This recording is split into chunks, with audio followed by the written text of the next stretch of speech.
Hello everyone, this is Gage from Gondorian Smith, and today I'm going to be doing something, as you can probably tell, very different. This is actually a 1 versus 1 on the Thrones of Britannia game. So I decided to do something a little bit different than just the standard Third Age Reforged, but don't worry, I will still definitely be uploading tons and tons of Reforged replays. But I got this game kind of recently, well not super recently, but kind of recently. I haven't played it a ton, unfortunately, just because of the fact that there's a very small player base, at least whenever I seem to play it. There seems to be like almost no players online, which is pretty much the main reason why this is only a 1v1. We'll hopefully get some bigger battles in the future. But with that being said, I should also mention that because I just got this, I am pretty gosh darn horrible at it. So unfortunately, you might see some pretty bad gameplay, mainly in terms of the fact that I don't really know what a ton of the units really are capable of doing, rather than just the very basic things, you know, like shock infantry is good, AP shock infantry is good at taking out armor, sword and shield infantry are pretty much just good all around, you know, just kind of the standard basic knowledge of most Total War games. It's pretty much the extent of my knowledge of this game, at least currently, so I do apologize for that, but again, hopefully I will be able to play this a bit more, which will lead to me getting better at the overall game. But one of the main things I noticed is definitely the graphics look very nice. I'm a personal fan of playing as Scotland, or I guess Cicerone. I don't technically know what it's called. Unfortunately, I'm probably going to be mispronouncing a lot of names, particularly units and factions, very badly, so definitely feel free to correct me in the comments down below. I would be very appreciative of it. But anyway, so I am going to be playing as Scotland today. The funds were 1,500 gold. I don't, know really what is a good balance. It seems like 13k, just like for Medieval 2 Total War, seems to be a pretty good balance, but I upped it just a little bit to theoretically make the battle a little bit better in terms of numbers and overall quality. But again, that is not generally ever the case. But anyway, you can go ahead and go into the army comps, begin with my own. Also, something to mention is that my enemy today is going to the West Seaxe, I believe that's what you call it. I don't actually remember his name, but we'll see that at the end of the battle. But anyway, so it's a nice England versus Scotland battle. But anyway, so without any further ado, we can go ahead and go into the army comps. So I have 2 units on either flank here of the Alban Javelin men. These guys are okay. Mainly the only reason I brought them is because I had a little bit of extra gold, and they only cost me about 150 florins to bring. So I did go ahead and bring them. Also, I believe, since they're javelins, they are AP. I'm not totally sure about that. Also got 3 units here in the front lines of the Lowland Crossbowmen. These guys are actually not bad at all in terms of crossbows. They don't have great armor, so they can get skirmished on pretty well, or pretty easily. Also, because of the fact that they are crossbows, they're going to have very much lower range than, say, the just foot archers down there. However, they are going to have a little bit better damage because of that. Just kind of keep notes of that. But anyway, for my mainline infantry here, you can see that I have actually got 8 units, I believe, of the King's Blade. This is the highest tier sword and shield infantry unit that Scotland can bring to the field, and let me say, these guys are very good. They're very well rounded. They're not AP like some other good infantrymen. However, they're high skill, they're high armor, and their overall stats really make them well worth their 1,100 gold cost. So there is not, of course, going to be any price increases, it seems like. So I was able to bring 8 of these guys, despite the fact that they cost me 1,100 florins each. So they are going to be very expensive, but they're, of course, a very important part of my army. For my backlines here, I've got 3 units of the best spear unit that Scotland can bring, that is Shilton. These guys are definitely not great, but they should do an okay job of at least warding off any enemy cavalry, which is why I do have them in the backlines, just in case any enemy cavalry does decide to go around the fronts here. And for the rest of my army, I have got a bit of cavalry. I have 3 units of the Royal Cavalry. The main reason I brought these guys is because they've got really good stats all around, and mainly because of the fact that they do actually have an excellent attack against other cavalry. So these guys should do pretty well at dealing with that English cavalry. Over here I've got my other unit of Royal Cavalry, as well as the generals of bodyguard that do the Royal Bodyguard. Right here you can see, I think that's my general there with this fancy might be him. Again, I have no idea. But anyway, that will pretty much do it for my army comp. Also, something to mention is that, for the most part, all skirmishers will cost you very little because they can't do a ton of damage. Mainly, I've noticed that if you get some crossbows or javelins behind enemy lines and get them shooting at the rears of enemy units, you can actually cause a lot of damage. Mainly, not with their actual arrows or anything like that, but mainly to their morale, so you can get a lot of breaking. Also, spears are incredibly cheap. Despite these guys being actually the best spear unit Scotland can bring, they only costed me, I believe, about 250 gold each, so that's really not much of an issue. The cavalry is going to cost you a bit more. These Royal Cavalry did cost me 900 florins each, but still, it was definitely well worth it in my opinion. Anyway, we can now go over here. We have got the West Saxe player. He's got 3 units of the Then Horsemen, who are also a very good cavalry unit, honestly. These guys also actually have an excellent attack against enemy cavalry, so this should be a pretty close fight against my Royal Cavalry. However, I believe the overall stats of the mailed horsemen are quite a bit less than that of my Royal Cavalry, with the exception of the shield values. I believe my Royal Cavalry only has like 30-something shield, whereas these mailed horsemen actually have 40 shield. And he also has one other unit of cavalry around here somewhere, but I don't actually remember the name of it, and it is actually hidden. But we will get to see it pretty shortly here. But anyway, for his general, he has got 1 unit of the Royal Companions. These guys are definitely a very solid sword and shield infantry. Going to definitely be able to hold the line for quite some time, as well as do a decent job of protecting the general. He has got, I believe, only 1. No, actually, he might have 3 units, I think, of the Then Spearmen. He has got 4 units of these Royal Huscarls here, and these guys are so incredibly deadly and very good. They are, of course, going to be AP shock infantrymen, and because of that, they are going to be relatively weak to skirmish fire, but these guys are absolute beasts in melee. Even against my King's Blades, they will do extremely well for themselves. For his archers, I believe he has 4 foot archers. He's got some furred archers. Again, I'm very sorry about the pronunciation of these names. He's got some of the militia archers, as well as some more of those standard furred archers. And I think he's got 1 unit here of the select furred archers, and 1 unit of javelins here as well. For his mainline infantry, he's got actually a pretty decent amount of spears. I believe he has 3 units of the mailed spearmen, as well as 1 unit of the mailed Thens here over here. Again, sorry about the pronunciation, I'm going to be saying that a lot. But anyway, that'll pretty much do it for his army, I believe. He did spend a little bit in terms of experience, but not a ton. So without any further ado, we can go ahead and go into the replay itself. Oh, there's some. But anyway, we'll go ahead and start it.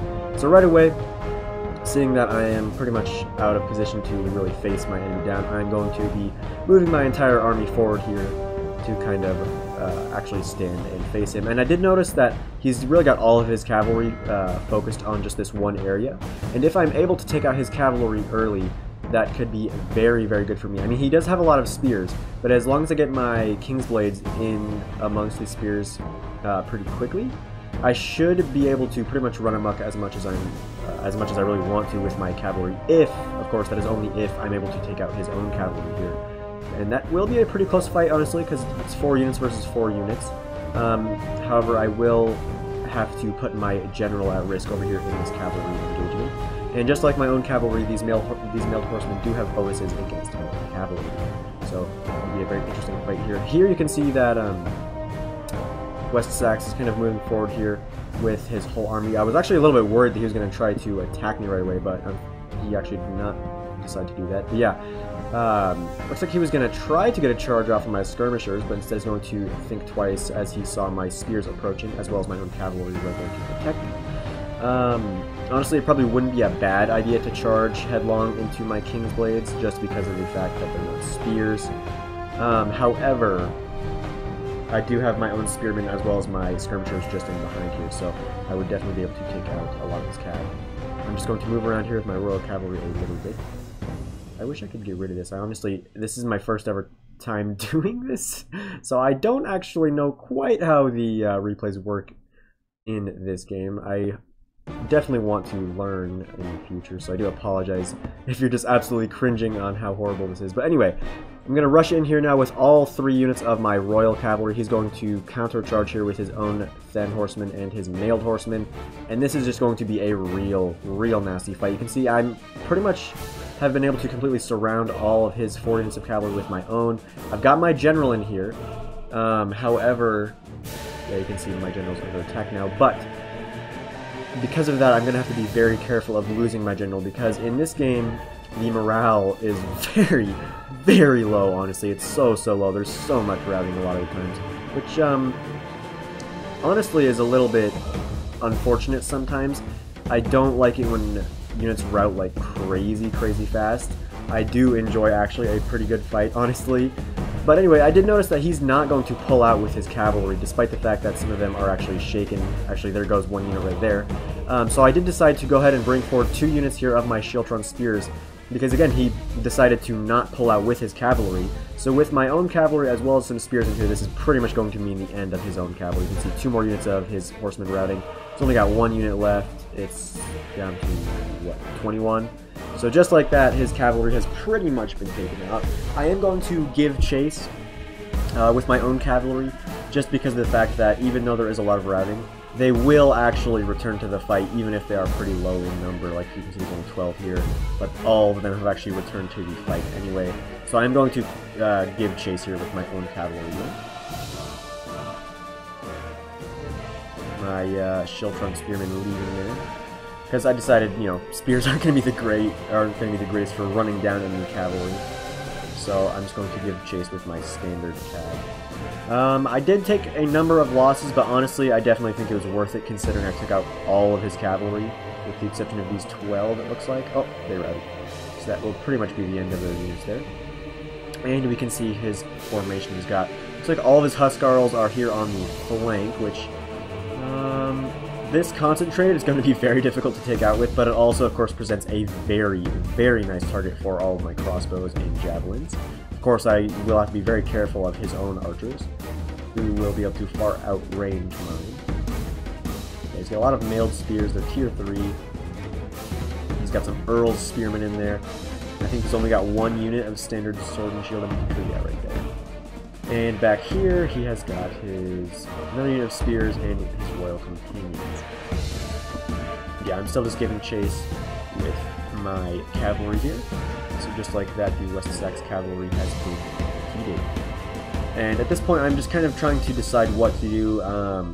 Honestly, I wanted to kind of split up his forces with my cavalry, which you can see is actually happening. He's pushing forward some thin spears as well as he's retreating his royal companions. But he's moving his Huskarls, surprisingly enough, actually, to face my cavalry. And what I was doing here with the remnants of my cavalry was I was really just trying to get all the way around him and force him to split up his forces a lot more, which you can see he is definitely doing. But also, I was going to try to get some charges off, but unfortunately, because of these archers here, I do not really want to risk that. Mainly because of the fact that these royal cavalrymen do not actually have the greatest shield value. You can see it's only about 30. Which is obviously, like, not the greatest. I mean, it's 10 less than just the standard male cavalry, or male horseman, rather, of West Saxe. He's going to pull off a unit here of the Royal Huskarls as he sees my advancing forces. But again, those Royal Huskarls are super deadly, and they can really do a nice job at cutting through my King's Blades, so I have to be extremely careful when dealing with them, which is why I'm trying to be so careful here with my cavalry. You can see I'm moving him around the flank here, just trying to force him away.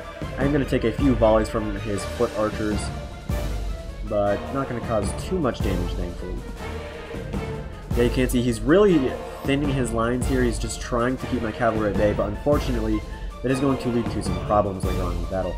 Again, I'm just going to try to whittle down the numbers of these Huskarls here, pushing forward a unit of my Alban Javelin men. Mainly just because I wanted to take out a few of these Huskarls, as well as actually waste some of the ammo here of these foot archers, because there is actually not a ton of ammo for most foot archers as well. So you can see these poor Javies going to take a lot of arrows, but it will be worth it. They're going to lose their lives, but it's all okay.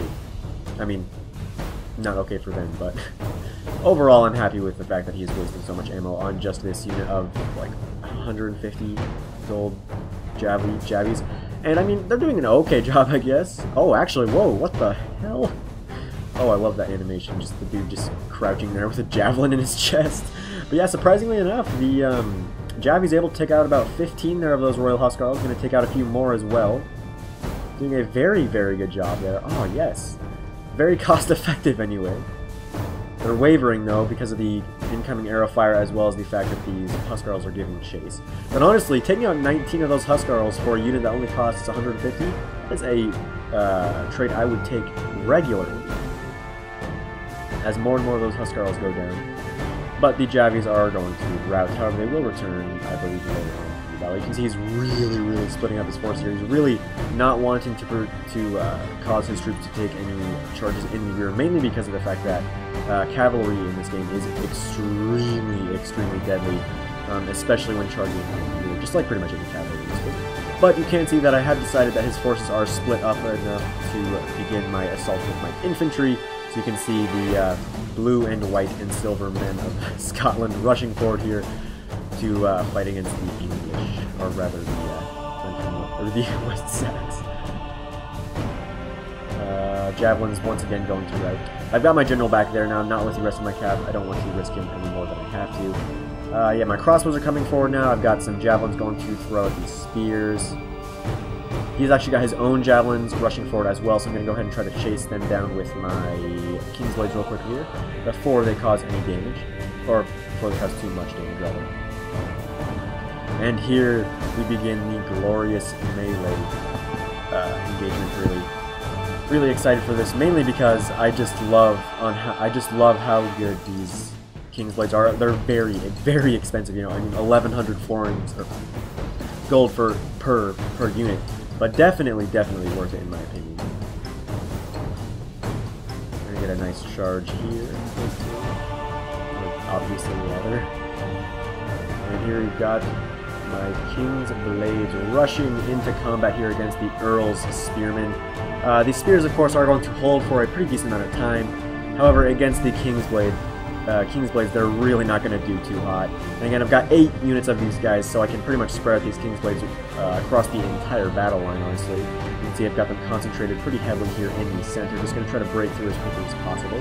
I've got my spears in the background as well, just waiting to kind of support the line wherever it is needed. Here in the center, on this left flank, rather, the King's Blades not doing super great, but honestly, because the Royal Huscarls started with 20 men less than usual, they are taking a ton of losses. They're actually even thinking about routing. Here in the back, though, you can see my cavalry just standing there, but honestly, still doing a good job of keeping these other Huscarls just right where they should be, in my opinion, anyway. Well, I mean, they shouldn't be there, but it's a good place for them to be, at least for me. Here you can see the Huscarls actually routing, gonna free up these King's Blades here. I was going to attempt to get them after these archers, but with the advance of some more Royal Huscarls, I'm going to have to instead commit them there. And against these completely healthy Royal Huscarls, my King's Blades will definitely struggle. Over here, my Shiltron, they're taking arrows in the back and they're getting attacked by the Royal Huscarls. They're just going to lose that fight very quickly. But again, elsewhere, you can see I've got some more Shiltron Spearmen rushing around the flanks here. These spears are really struggling. And elsewhere, the infantry fight really not going as well as I'd hoped. I mean, my King's Blades are definitely doing their job, but unfortunately, they're not really doing it quick enough in my opinion. These spears are doing a really excellent job at holding the line. And you can see some... well, no, the Huscarls are still sitting back there, surprisingly enough. Yeah, here you can see my King's Blades down to 86, Royal Huscarls at 92. So yeah, those Huscarls are very deadly. And the other Huscarls just butchered my 4 spearmen. However, now that they're not fighting anyone, my crossbows will be able to target those Huscarls that are just standing there, instead of them like recharging my King's Blades and just going to stand there. But over here with the spearmen rushing in behind the West Saxon spears, that is going to be enough to rout that unit there. So I'm going to free up a ton of units here. And I'm not only going to be able to go after archers and these other spearmen, but I'm also going to actually be able to charge behind the Earl's spears and the spears pretty much just across this whole battle line here, as well as go after some of those archers. And now that he has got a lot more... yeah, you can see now that he actually pulled away a lot of his Huscarls and stuff, it is going to allow my cavalry to sneak around. So all 3 of my units are going to go wherever they want, going to charge into those archers, and then also get actually into these Royal Companions, take out a pretty decent amount of them, honestly. Definitely those are not a spear bodyguard. Yeah, those Royal Huscarls, unfortunately, looks like he lost a micro on them. Just going to get javelin and crossbow to death, looks like. King's Blades, oof, really struggling against those Huscarls. But yeah, right here, the spears barely holding on. And over here, we've got some more spears, but just with the sheer amount of forces I've got here, I'm just going to be able to surround and pretty much just crush that whole infantry force and move on to the area. But again, my cavalry doing really well in the back lines, just causing havoc amongst these poor men from the West Side. Anyway. Yeah, my King's Blades actually thinking about routing here. Unsurprising. But again, the Royal Huskarls are just so dang good. Very, very deadly and very well worth it to bring in despite the fact they're rather expensive. And again, my infantry, my Scots, doing really well here. Kingsblade's going to be able to charge into these mailed things. Probably going to be enough to rout them, honestly. And yeah. Maybe not. Quite yet. And yeah, they're not. So that'll be just about it. You can see there's only 2 minutes left in the battle replay. There's still one more unit of Huskarls there. My cavalry, now very weakened. But still, we're able to do a good job at running down the archers and other units. Over here, we've also got my spearmen trying to do their best here against the Royal Companions. But again, being Royal Companions, they are going to do really well against the spears, especially with the advance of these Royal Huskarls to help them out. So we may actually see a rout here, honestly, from my Schiltron. Again, spears, not the greatest in melee. Kingsblade's going to go recharge these Royal Huskarls. And honestly, I was going to say something about Scotland. Scotland in this game seems really interesting to me, honestly, because they have actually some really dang good cavalry, as well as pretty decent archers, or rather crossbowmen, I guess, which was never really something I thought was their strength, just from what I had heard about, like, medieval Scotland and stuff. I was always under the impression that they had pretty poor archers, not very much cavalry, and actually had pretty good spearmen, honestly. Which, doesn't really seem to be the case in this game, honestly, because their best spearman unit doesn't even have helmets. I mean, that doesn't really matter. But anyway, it was just rather interesting to me to see how they work out in this game. But honestly, I'm fine with it. It's kind of nice, actually, to not have my main faction really be one that has good spears and pretty average cavalry. Gondor. But yeah, I can see my cavalry recharging these Huskarls and companions, just as my spears have just about finished routing. Kingsblade's here, not doing too hot against the Huskarls, but with the support of cavalry and crossbows, they are going to be able to win that fight. Over here, the spears are going to rout, and that will pretty much be the end of this battle. So again, I honestly thought it was a really fun one. Big thank you to the player who was facing against me. I do hope to do more of this in the future. Again, go ahead and correct me on all of my mispronunciations down below, because honestly, I have no idea even how to say those. But anyway, we can go ahead and look at the kills. My cavalry, or my general's bodyguard, not doing too great, but okay, I guess the spears not doing great, but my swordsmen, my king's blades, definitely well worth their cost. You can see some of the units didn't do too well, but others did actually really well. So I'm getting 162 kills, 2 other units getting above 100 kills. My crossbows definitely did their job, my javelins just kind of were there. And my cavalry, my royal cavalry, definitely did the rest. Look at this. The unit that had the most kills, 141 kills, also had the most kills in the unit. In terms of the other player, looks was Joshua.Harvey. His best unit went definitely to these Royal Huskarls here, again, proving that they're very, very deadly in melee. And again, it was definitely a very fun battle, so I hope you guys did enjoy it. Definitely let me know down below if you guys would like to see more of the Thrones of Britannia. But that'll pretty much be it for this video, so farewell wherever you fare, till your eyes receive you at your journey's end.